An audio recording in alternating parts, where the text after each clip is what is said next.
Hello guys, welcome back to the channel and welcome back to elite wrestling. तो guys कल होने वाला है AEW कंपनी का इस साल का ऑल आउट पेपर व्यू। और गाइज आज इस वीडियो के अंदर हम इस साल की ऑल आउट पेपर से पहले की AEW कंपनी कुछ लास्ट मिनट अपडेट्स के बारे में बात करने वाले हैं कि क्या MJF का ऑल आउट पेपर व्यू पर रिटर्न कंफर्म हो चुका है या नहीं, क्या हमें ऑल आउट पेपर व्यू पर एक काफी सरप्राइजिंग हील टर्न देखने को मिल सकता है या नहीं, AEW कंपनी ने ऑल आउट पेपर के लिए कौन कौन से नए नए मैचेस कंफर्म कर दिए हैं। इसीलिए गाइज ये सब बातें जानने के लिए ये वीडियो एकदम आखिर तक देखना। और गाइज ऐसे ही AEW कंपनी से रिलेटेड हर एक न्यूज, रूमर और अपडेट और AEW कंपनी के हर एक शो का रिव्यू पाने के लिए हमारे चैनल को सब्सक्राइब करना मत भूलना। पर गाइज अब ज्यादा देर ना लगाते हुए चलिए वीडियो शुरू करते हैं और सबसे पहले बात करते हैं ऑल आउट पेपर व्यू की। और गाइज अगर आपको नहीं पता कि इस साल का ऑल आउट पेपर व्यू कब होने वाला है और आप ये पेपर व्यू कहाँ पर देख सकते हैं, तो गाइज मैं आपको बताना चाहूंगा कि इस साल का ऑल आउट पेपर व्यू कल सुबह 5:30 बजे शुरू होने वाला है। पर इस पेपर व्यू का बाइंग शो यानी कि 0 आवर हमें 4:30 बजे से AEW कंपनी के ऑफिशियल यूट्यूब चैनल के ऊपर देखने को मिल जाएगा।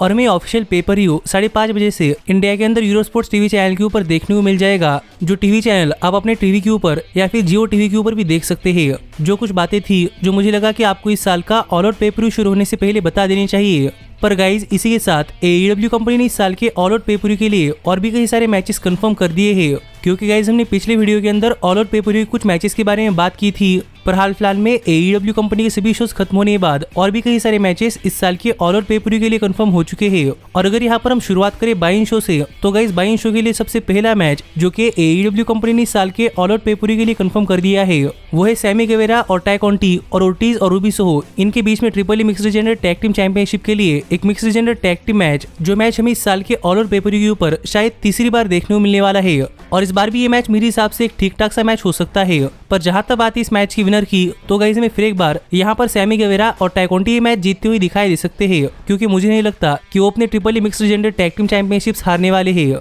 लेकिन गाइज इसी के साथ जो अगला मैच AEW कंपनी ने इस साल के ऑल आउट पेपर व्यू के बाइंग शो यानी कि 0 आवर के लिए ऑफिशियली कंफर्म किया है, वो है FTW वर्ल्ड चैंपियनशिप के लिए FTW वर्ल्ड चैंपियन होक वर्सेस जेरिको अप्रिशिएशन सोसाइटी के एंजेलो पार्कर, जो मैच भी फाइनली इस साल के ऑल आउट पेपर व्यू के बाइंग शो के लिए कंफर्म हो चुका है। और मेरे हिसाब से ये मैच भी एक बहुत ही बढ़िया मैच हो सकता है। पर मुझे नहीं लगता कि यहाँ पर हुक अपनी ये चैंपियनशिप हारने वाले है, और मेरे हिसाब से हुक ये मैच जीतकर अपनी FTW वर्ल्ड चैंपियनशिप रिटेन करने वाले है। पर गाइज इसके बाद जो अगला मैच जो कि AEW कंपनी ने इस साल के ऑल आउट पेपर व्यू के बाइंग शो यानी कि 0 आवर के लिए ऑफिशियल एडवर्टाइज किया है, वो है ऑल अटलांटिक चैंपियनशिप के लिए चैंपियन पाक वर्सेस चैलेंजर किप सेबियन के बीच में एक नॉर्मल 1-on-1 मैच। और गाइज हमने देखा ही था कि पाक के ट्रियोस टैग टीम चैंपियनशिप टूर्नामेंट के अंदर किप सेबियन ने पाक के ऊपर अटैक किया था, जिससे कि पाक को मैच हारे थे। इसीलिए पाक को बदला चाहिए था। इसीलिए इस साल के ऑल आउट पेपर व्यू के 0 आवर के ऊपर यानी कि बाइंग शो के ऊपर हमें किप सेबियन और पाक इनके बीच में ऑल अटलांटिक चैंपियनशिप का मैच देखने को मिलने वाला है। तो गाइज यहाँ पर देखना पड़ेगा कितनी दिनों बाद अपना रिटर्न कर किप सेबियन पाक के खिलाफ किस तरह की परफॉर्मेंस देते हैं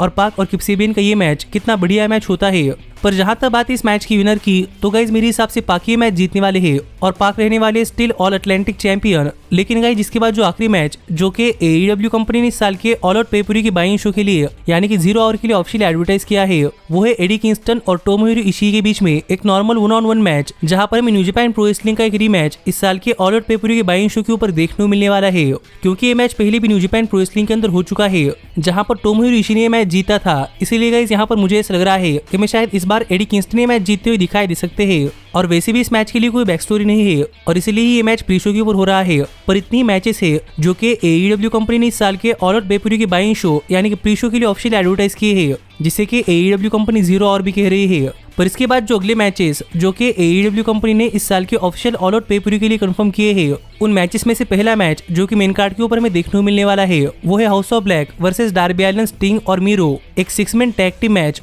और गाइज अगर आप AEW कंपनी शोज के ऊपर सभी स्टोरी लाइन्स देख ही रहे हैं, तो आपको तो पता ही होगा कि ये मैच आगे चलकर इस साल के ऑल आउट पेपर व्यू के लिए कंफर्म होना ही था। और फाइनली ये मैच इस साल के ऑल आउट पेपर व्यू के लिए कंफर्म हो चुका है। तो देखना पड़ेगा कि इस साल के ऑल आउट पेपर व्यू के ऊपर इस 6-मैन टैग टीम मैच कितना बढ़िया मैच होता है। पर गाइज यहाँ तक बात है इस मैच के रिजल्ट की, तो गाइज यहाँ पर मेरे हिसाब से house of black he match जीतने वाला है, और वो भी काफी सरप्राइजिंग तरीके के अंदर, क्योंकि गाइज हम देख रहे हैं कि मैलिका ब्लैक ने स्टिंग के आंखों के ऊपर ब्लैक मिस फेंका है और काफी दिनों से मैलिका ब्लैक टीज कर रहे हैं कि इससे स्टिंग पर असर होगा। तो यहाँ पर मुझे ऐसा लग रहा है कि हमें पॉसिबली इसका असर इस साल के ऑल आउट पेपर व्यू पर स्टिंग पर देखने को मिल सकता है। और क्या पता यहाँ पर स्टिंग अपना हील टर्न कर ले, जिससे कि स्टिंग अपनी टीम को धोखा देकर हाउस ऑफ ब्लैक को मैच जीतने के लिए मदद करे, जैसा इस साल के ऑल आउट पेपर व्यू पर होने की काफी ज्यादा पॉसिबिलिटी है। जिस पर आपका क्या कहना है आप मुझे कमेंट कर बताइए। लेकिन गाइज इसी के साथ जो अगला मैच जो कि AEW कंपनी ने इस साल के ऑल आउट पेपर के लिए कंफर्म कर दिया है वो है AEW कंपनी के ट्रियोस टैग टीम चैंपियनशिप टूर्नामेंट का फाइनल, जहां पर हमें the elite, the dark order और हैंगमैन एडम पेज को फेस करते हुए दिखाई देने वाली है। और ये टूर्नामेंट का मैच है, इसलिए इस मैच के लिए कोई बैक स्टोरी नहीं है। पर गाइज मेरे हिसाब से ये मैच इस साल के ऑल आउट पेपर का एक बहुत ही बढ़िया मैच हो सकता है और हमें यहाँ पर फिर एक बार AEW कंपनी के फाउंडिंग फादर्स एक दूसरे के आमने सामने आते हुए दिखाई देने वाले हैं। इसलिए यहाँ पर देखना पड़ेगा कि ये मैच कितना बढ़िया मैच होता है। पर जहां तक बात है इस मैच की विनर की, तो गाइज मेरे हिसाब से केनी ओमेगा और यंग बक्स ये मैच जीतने वाले हैं और वो बनने वाले हैं first ever ट्रियोस tag team champions. और ऐसा इसलिए क्योंकि गाइज AEW कंपनी ने केनी ओमेगा के वापस आने तक ट्रियोस टैग टीम चैंपियनशिप अनाउंस नहीं की और जब ओमेगा वापस आने के लिए क्लियर हुए तभी AEW कंपनी ने इसकी अनाउंसमेंट कर दी, जिससे कि आप समझ सकते थे कि यहाँ पर AEW कंपनी केनी ओमेगा के लिए वेट कर रही थी। तो शायद इससे आप समझ सकते हैं कि मैं शायद केनी ओमेगा और द एलीट पहले ट्रियोस टैग टीम चैंपियंस बनते हुए दिखाई देने वाले हैं, जिस पर आपका क्या कहना है आप मुझे कमेंट कर बताइए। पर गाइज इसके बाद जो अगला मैच जो कि AEW कंपनी ने इस साल के ऑल आउट पेपर के लिए ऑफिशियली कंफर्म कर दिया है वो है AEW कंपनी के अनडिस्प्यूटेड वर्ल्ड हेवीवेट चैंपियनशिप के लिए champion John Moxley versus challenger CM पंक के बीच में एक नॉर्मल 1-on-1 मैच, जिस मैच की स्टोरी भी बहुत ही बढ़िया रही है कि पहले अनडिस्प्यूटेड वर्ल्ड चैंपियनशिप मैच के अंदर मॉक्सली ने पंक को लिटरली स्क्वाश कर दिया था। पर अब CM पंक को अपना बदला चाहिए और वो भी अपने होम टाउन शिकागो के अंदर, इसीलिए CM पंक ने जॉन मॉक्सली के ओपन कॉन्ट्रैक्ट को साइन कर लिया है, जिससे कि हमें इस साल के ऑल आउट पेपर के ऊपर जॉन मॉक्सली और CM पंक इनका एक रीमैच देखने को मिलने वाला है, जो मैच मेरे हिसाब से इस साल के ऑल आउट पेपर का एक बहुत ही बढ़िया मैच हो सकता है। पर देखना पड़ेगा कि इस मैच के अंदर किस तरह की स्टोरी चलती है। लेकिन गाइज इस सब के बाद अगर यहाँ पर हम बात करें इस मैच की विनर की, तो गाइज ये मैच शिकागो के अंदर हो रहा है, इसलिए मेरे हिसाब से CM पंक के मैच जीतने वाले हैं और पंक दोबारा से बनने वाले हैं AEW कंपनी के वर्ल्ड हेवीवेट चैंपियन। पर गाइज इस सब के बाद जो आखिरी मैच जो कि AEW कंपनी ने इस साल के ऑल आउट पेपर के लिए ऑफिशियली कंफर्म कर दिया है वो है AEW कंपनी के मेंस डिवीजन से एक कैसीनो लैडर मैच, जहां पर हमें इस कैसीनो लैडर मैच के अंदर 8 पार्टिसिपेंट्स देखने को मिलने वाले हैं, जो कि ब्लैकपूल कॉम्बैट क्लब के क्लूडियो कैस्टनोली और विले यूथा, लूचा ब्रोस के पेंटा एल्जोरियम और रे फिनिक्स, अंद्रादे फैमिली ऑफिस के अंद्रादे और रूश और डांटे मार्टिन और एक जोकर कार्ड सुपरस्टार। और इन पार्टिसिपेंट्स को देखकर आप समझ ही सकते हैं कि ये कैसीनो लैडर मैच इस साल के ऑल आउट पेपर का मैच ऑफ द नाइट भी हो सकता है।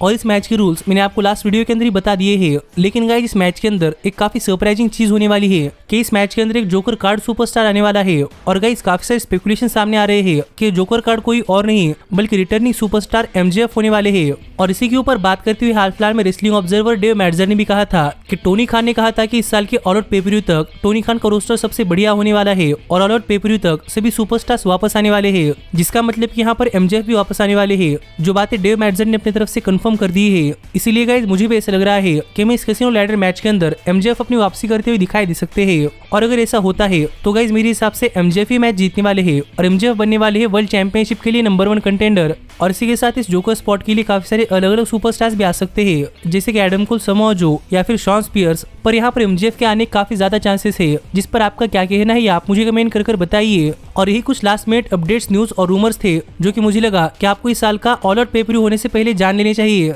जिन सभी चीजों के ऊपर आपका क्या कहना है आप मुझे कमेंट कर बताइए। पर गाइज ऐसे ही AEW कंपनी से रिलेटेड हर एक न्यूज, रूमर और अपडेट और AEW कंपनी के हर एक शो का रिव्यू पाने के लिए हमारे चैनल को सब्सक्राइब करना मत भूलना। और अब मैं मिलता हूँ आपसे अगली वीडियो के अंदर, पर तब तक stay healthy, stay happy and keep watching elite wrestling. Hey, did you like that video? Click the screen for more. And where do you think you're going? Check out our official merchandise page and to support the entire cast. And thanks so much for being the elite. The elite, the elite. What, Nick, you're not going to sing it all with me this time?